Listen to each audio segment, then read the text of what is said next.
So I challenge you in your interactions with each other, in your actions as leaders, and with customers to focus on a 3-to-1 ratio in terms of creating lift, not drag.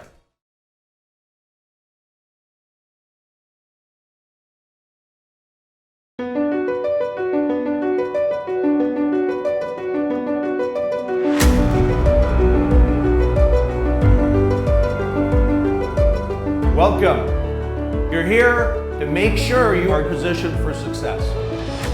What I find is lacking in typical presentations is audience engagement. Actually turning the tables on the audience and asking provocative questions and get people to think, and the facilitator or presenter can enroll them further that way.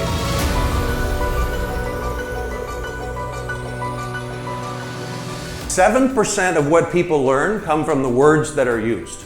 So if I stand here during my presentation, ladies and gentlemen, my name is Hugues Gibeault. Mesdames et messieurs, Hugues Gibeault, fait plaisir d'être ici. At the end of my talk, you will remember, if you're lucky, 7% of what I said.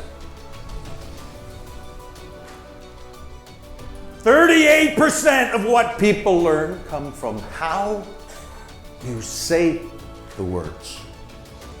The way I try to engage an audience is by being very dynamic, very human, but very provocative. I'm going to show you these three symbols. I'm going to ask you to think about which symbol best depicts who you are and how you process information. People who are squares are people who think outside the box. Now, people who are triangles, you are always looking to stretch yourself and take your skills to the next level. And then we have the circles. This is by far the most fascinating group of the three. And we are clearly overrepresented here. What we find with circles is all you think about is drinking and partying. The power of an audience's interaction, to me, a lot of it comes through the questions they ask you or the comments and contributions they make, because it tells me where people are at and how I can meet their needs and further connect with them. In any organization, you have three groups of perspectives. You have the jaded, the jobber, and the jazzed. The jaded, when it came to this conference and the training that's coming forward this week, was thinking, I don't need any training. I know what I'm doing. Then you have the jobber, which is a good percentage of the population. So they would have thought about this conference and the training and said, hey, this is great. The new Delta in Toronto, and there's free food. They're very happy to be here. They're gonna go back to work and nothing's gonna change. That's your jobber. Then there's the jazzed. What characterizes the jazzed? What do you think the jazzed are thinking? They're keen. What else? Passionate. What else? Motivated, inspired. What else? Enthusiastic. It's like, bring it on.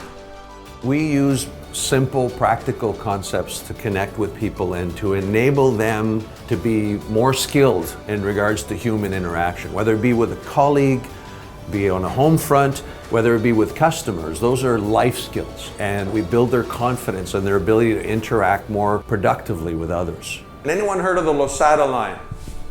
People in HR should be familiar with the Losada line, which is the ratio of positive to negative interactions you need to drive a corporate team's performance.